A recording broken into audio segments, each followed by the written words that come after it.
오늘 주시는 생명의 말씀 시편 29편 7절로부터 11절까지의 말씀, 영광과 능력을 여호와께 돌리라 라는 제목의 말씀을 가지고 하나님의 말씀을 증거합니다. 영광과 능력을 여호와께 돌리라. 7절로부터 11절까지 말씀 찾으셨으면 같은 목소리를 함께 봉독하십니다. 여호와의 소리가 화염을 가르시도다. 여호와의 소리가 광야를 진동하시며 여호와께서 가데스 바야를 진동시키시도다. 여호와의 소리가 암사슴을 낙태하게 하시고 살림을 말갛게 벗기시니 그의 성전에서 그의 모든 것들이 말하기를 영광이라 하도다. 여호와께서 홍수 때에 자정하셨으며 여호와께서 영원하도록 왕으로 자정하시도다. 여호와께서 자기 백성에게 힘을 주시며 여호와께서 자기 백성에게 평강의 복을 주시리로다. 아멘. 기도하겠습니다. 하나님 아버지, 오직 영광과 능력은 여호와께만 돌립니다. 오늘도 찬양과 영광을 받으시게 합당하신 주님의 말씀 앞에 우리가 더욱 힘을 얻게 하시고 능력을 얻게 하시며 평강의 하나님 우리를 온전히 주장하는 하루를 드릴 수 있기를 원합니다. 아버지 앞에 그 이름의 영광과 능력을 무한히 돌리는 한날 되시기를 가장 원하오며 예수님의 귀하신 이름 받들어 기도 올렸나이다. 아멘. 여호와의 소리가 화염을 가르시도다. 이것은 어떤 소리냐면 내성번개. 앞절에 보면 내성번개를 치는 부분들. 그래서 레바논에 막 시련이라는 들송아지 같게 뛴다라는 것이 바로 어떤 식으로 아주 큰 거목들도 하나님이 주시는 이 번개와 내성 앞에는 그냥 속절없이 무너지는, 그래서 그냥 앞에 쿵쿵 떨어지는데 그 소리가 마치 화염을 가르시는 것처럼, 마치 전쟁통에 아주 그냥 큰 소리를 바라면서 그냥 폭탄이 터지는 것처럼 어떤 화기를 바라면서 쾅쾅 터지는 소리 같은 그러한 소리를 낸다. 그것이 바로 하나님의 내성 번개, 천둥소리, 진동을 얘기하고 있습니다. 그것을 인하여 어떻게 되느냐? 여호와의 소리가 광야를 진동하시며 여호와께서 가데스 광야를 진동하시도다. 그 광야가 진동하고 또 그 외에 소리나는 가데스 광야까지도 진동하여 소리는 계속해서 쿵쿵 쿵쿵. 너무나 그 자연 만물이 하나님의 하늘의 소리, 그 우레소리에 어떻게 해요? 그저 꽉 엎드리고 말 수밖에 없는, 복종할 수밖에 없는 그러한 무서운 위험을 하나님께서 위로부터 천둥번개 우레의 소리를 갖다가 주신다는 말이에요. 그때에 9절 여호와의 소리가 암사슴을 낙태하게 하시며 살림을 말갛게 벗기시니 그의 성전에서 그의 모든 것들이 말하기를 영광이라 하도다. 우레 소리가 얼마나 큰지요. 암사슴이 그 새끼사슴을 가졌어요. 그런데 이 우레 소리에 너무 놀라가지고 어떻게 해요? 애기 사슴이 낙태가 줄 정도로 그냥 혹 하고 그 애기 사슴이 그냥 나와버리는 그러한 정도로, 그런 지경으로 그렇게 하나님의 위험, 하나님의 큰 병력 소리가 무섭다라고 지금 표현하고 있는 것입니다. 하나님 앞에, 그 하나님이 하시는 일들 앞에는요 너무나 두려움들이 있어요. 어제 우리가 낮에 꼭 여름과 같이 더웠었거든요. 그런데 밤에는 어땠습니까? 스산하면서 냉기를 바라더라고요. 오늘 새벽에도 마찬가지로 냉기를 바라지 않습니까? 야, 그 아침과 저녁, 점심의 기온 차이도 이거 참 만만치 않다. 감기 걸리기 딱 좋고 우리의 연약함이 이 자연 앞에서도 늘 어떻게 해요? 늘 정말 꼼짝없이 낮아지고 또 겸손해질 수밖에 없다는 것을 느낍니다. 그런데 이 우주 만물을 주관하시고 계시는 것이 지금 배후에 하나님의 손길이 있다는 것이죠. 지금 두바이에 계신 그 집사님 한 분한테 연락이 오기는 거기에 지금 최고 기온은 48도래요. 그리고 낮에 기온이 44도래요. 여러분 44도에서 48도라고 하면 우리나라 기온이 보통 38도면 최고의 기온이거든요, 여름에. 그런데 이 38도 정도가 아니라 44도에서 48도. 그렇다는 얘기는 잠깐 바깥에 딱 얼굴을 디대밀고 나가면 땀이 줄줄줄 흐르고, 우리 다 알다시피 어느 정도 더위가 되면 막 아스팔트도 끈끈하게 되면서 많은 것들이 막 형편없이 녹아들지 않습니까? 그 해의 위험, 그 뜨거운 태양빛에 꼼짝할 수 없거든요. 그런 것들을 지금 경험하고 있다고 하는 소식이 들려왔습니다. 세계 곳곳이 하나님의 손길이 미치지 않은 곳이 없으며, 또한 지금도 하나님은 여전히 이러한 방법 저러한 방법으로 하나님이 하늘에서 비를 내리시고 천둥 번개를 치시며, 또한 하늘에 해를 비치심으로 하나님의 위엄은 지금도 나타내 보이시고 계십니다. 그러다 보니까 자연 우주 만물을 뿐만이 아니라 하나님이 주신 짐승들, 동물들까지도 항상 하나님의 손길은 두려움이요, 하나님이 하시는 일 앞에는 우리가 어떻게 늘 아버지를 경외하고 경이로움으로 찬양할 수밖에 없습니다. 10절에 여호와께서 홍수 때에 자정하셨으며 여호와께서 영원하도록 왕으로 자정하시도다. 우리 하나님께서는 노아의 홍수 시대 때도 어떻게 했습니까? 하나님께서 야 내가 저희들을 다 멸하리라 했을 때에 속수무책이었거든요. 40주야를 쏟아내 계신 그 폭포수와 같은 그 물이 확 하늘문이 열려가지고 내리는데요. 온 우주 만물이 싹 물에 잠겨버리고 말지 않습니까? 누가 그 앞에서 뭐 한거한들, 원망한들, 불평한들 아무 의미 없는 것입니다. 하나님의 힘, 하나님이 하시고자 하는 능력 앞에는 어떻게 해요? 다 부복할 수밖에 없죠. 지금 그러한 하나님 앞에 영광과 능력을 무궁히 돌리고 있는 장면이라 할 수 있습니다.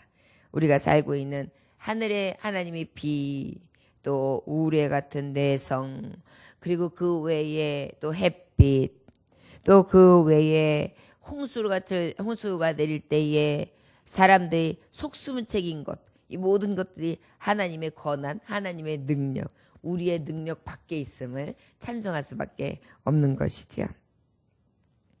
11절에 보니까 여호와께서 자기 백성에게 힘을 주심이요 여호와께서 자기 백성에게 평강의 복을 주시리로다 그랬습니다. 바로 이러한 하나님, 사람도 어찌할 수 없는 능력 많으신 하나님, 그 하나님만이 어떤 하나님이십니까? 힘이 되시는 거예요. 그리고 그 하나님이 어떻게 해요? 그 백성들에게 평강의 복, 평안의 복, 이 모든 것을 잔잔케 하실 수 있는 하나님, 모든 시계, 이 사계나 계절이 적당하게 하나님이 질서 안에 북종하면서 이렇게 하나님이 운행하셔서 역사하심으로 세계가 살아갈 수 있는 능력의 힘, 이 모든 것들이 다 누구에게로 오느냐? 여호와께서 온다. 그러니까 이 여호와는 영광을 받으시기에 그 능력에 합당한 그러한 이름으로 찬송을 돌리는 것이 마땅하다라고 지금 하나님 앞에 감사하고 있는 것입니다. 그런데 특별히 이러한 하나님이 우리 믿는 자에게는 어떠한 은혜가 됩니까? 하나님 맞습니다. 이렇게 모든 것을 주장하신 하나님이 나의 힘, 내가 살아가면서도 두려움이 있고 어려움이 올 때마다 슬프고 고통스럽고 그 다음에 어때요? 근심이 되지만 그럴 때마다 평안으로 내게 복 주실 수 있는 분이 바로 하나님 아버지 한 분이십니다. 이렇게 우리는 하나님의 능력과 그 영광 앞에 영광을 돌릴 수밖에 없음을 이 시간 찬양할 수 있습니다. 이사야서 40장 29절에 보니까 피곤한 자에게는 능력을 주시며 무능한 자에게는 힘을 더하시나니, 피곤한 자에게는 어떻게 하세요? 우리에게 능력을 주시고 무능한 자에게는 힘도 주시고, 빌립보서 4장 13절에 내게 능력 주시는 자 안에서 모든 것을 할 수 있다. 능력만 주신다면 나는 능력 없지만 모든 것을 할 수 있게 하시고, 그 하나님께서 평강을 주시되 평안과 안정을 주실 수 있는 분이십니다. 이사야서 45장 7절 나는 평안도 짓고 환난도 창조하나니 나는 여호와라 이 모든 일을 행하는 자니라. 우리 하나님께서는 어때요? 우리가 하나님 앞에 찬송과 영광을 돌릴 수밖에 없고, 그 하나님이 어떤 복을 주실 수 있냐? 평안의 복을 주실 수 있다 그랬어요. 이 평안의 복을 주실 수 있는 하나님은 평안도 지으신 하나님이요 환난도 지으신 하나님이요 그 하나님께서 모든 일을 행할 수 있는 분이시기 때문입니다. 요한복음 14장 20절에 보니까 평안을 너에게 끼치노니 곧 나의 평안을 너에게 주노라. 내가 너에게 주는 것은 세상이 주는 것 같지 아니하니라. 너희는 마음에 근심도 하지 말고 두려워하지도 말라. 하나님께서는 두려워할 필요도 근심할 필요도 없다고 하는 것입니다. 왜요? 하나님께서 우리에게 평안을 주시기 때문입니다. 늘 평강의 주님 앞에 평안을 구할 수 있기를 원합니다. 데살로니가후서 3장 16절에 평강의 주께서 친히 때마다 일마다 너희에게 평강을 주시기를 원하노라. 할렐루야. 일마다 때마다 평강을 주신다는 것은 하나님의 힘과 능력으로 우리와 함께 해주시기 때문에 우리는 그것으로 인하여 늘 평안으로 충만하게 되는 줄 믿습니다. 이 영광과 능력이 되신 하나님을 우리 의지하고 나아가는데 리빙스턴이라는 사람이 있습니다. 이 리빙스턴이라는 사람은 어떤 사람입니까? 신대륙을 발견하고 그 다음에 그가 많은 우리가 미지의 세계, 우리가 알지 못하는 세계들을 다 발견함으로 그 세계의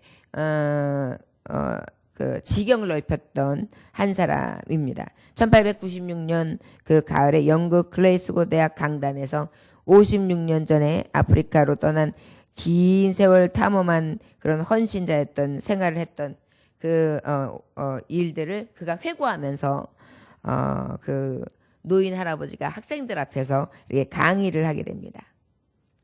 그래서 나이의 56년 세월, 내가 이제 82세가 되고 난 다음에 여러분들에게 고백합니다. 나는 바로 빅토리아 폭포를 발견한 사람이었고 아프리카 문명의 선구자의 역할을 감당했다 하는 여러 가지 찬사를 받고 있습니다. 그런데 내가 이렇게 강연을 할 수 있고 여러분들에게 이렇게 알려줄 수 있었던 그러한 가장 큰 이유는 바로 하나님께서 나에게 많은 삶을 살아가면서 이 세상 끝날까지 너와 함께 하리라 라는 이 말씀으로 약속해 주셨기 때문에 이 세상 끝날까지 함께 해 주실 것을 바라보면서 그 많은 세계 우리가 가보지 못한 땅들을 그렇게 탐험하고 그 땅들을 찾아가면서도 늘 의지함으로 여기까지 올 수 있게 되었습니다. 이 많은 세월을 보내면서 다른 나라를 탐험하면서 그것도 말이 언어가 통하지 아니하고 문화가 다른 곳을 다 다니면서 그곳에서 선한 영향력을 끼칠 수 있었던 것 바로 이 리빙스턴의 비결은 하나님의 말씀이었던 것입니다. 내가 세상 끝날까지 너희와 함께 하리라. 이 말씀 하나만 가지고 56년의 긴 세월을 아버지의 이름으로 잘 지내왔다라는 것을 회고하며 젊은 청년들 앞에서 강연하던 리빙스턴. 저와 여러분 지금까지 우리가 하루하루 살아가는 일 그리고 여기까지 살아온 것 에베네셀의 하나님 세상 끝날까지 사랑하는 자녀들과 함께 주겠다 하시는 약속의 말씀으로 우리를 든든히 지키시는 하나님 그 하나님 앞에 우리도 다윗처럼 영광과 능력을 돌림이 마땅한 줄 믿습니다. 오늘도 하나님 여기까지 인도하셨고 세상 끝날까지 함께 하실 것을 믿습니다. 고백하시면서 그 하나님 든든히 붙잡으시기를 원합니다. 제가 가장 프로필 앞에 주는 말씀이 이 말씀이거든요. 볼지어다 내가 너희와 세상 끝날까지 함께 하리라. 그런데 리빙스턴이라는 사람도 그랬더라고요. 그래서 참 하나님의 말씀은 어떠한 나라, 어떠한 지경, 어떠한 세기, 어떠한 시대를 넘어서 능력이구나 라는 것을 깨달을 수 있었습니다. 저와 여러분 능력 되신 하나님 그 영광 앞에 우리도 다윗처럼 찬양하고 그 이름을 높여드릴 수 있는 신앙의 고백이 있어질 수 있는 이 새벽 되시기를 주 예수의 이름으로 축원합니다. 기도하겠습니다. 하나님 아버지, 세상 우주 만물이 하나님 손끝에서 하나님의 말씀 한마디로 이루어지셨으며 하나님이 만드신 세계 앞에 하나님의 영광과 하나님의 능력은 무한하십니다. 세계에 돌아가는 것, 하나님이 하시는 모든 것을 보며 하나님의 능력과 하나님의 무한하시고 강대하신 하나님의 하시는 일들을 우리는 다 볼 수 있습니다. 그럼에도 불구하고 교만한 인간은 하나님의 능력 앞에 그 영광을 돌려드리지 못하고 아버지 섰다 하며 곧 넘어질 줄을 모릅니다. 주여, 이것이 패망의 선봉 넘어짐의 앞잡이오니 더욱더 겸손하게 하나님이 하시는 일들을 하나하나 세워보며 지금까지 나와 함께 하신 하나님, 그 이름의 영광 돌릴 수 있기를 원합니다. 깨닫는 자가 복이 있다고 하신 하나님, 깨닫게 하여 주옵시고 오직 주님 앞에 복종하며 순종하며 겸손하게 하나님 모시고 그 이름의 영광을 돌릴 수 있도록 인도하시며 오늘도 주님과 함께 동행하는 한 날 되게 하옵소서. 나의 힘 평강의 복을 주시는 예수님의 귀하신 이름 받들어 기도 올려나이다. 아멘. 주님 가르쳐서 마치겠습니다.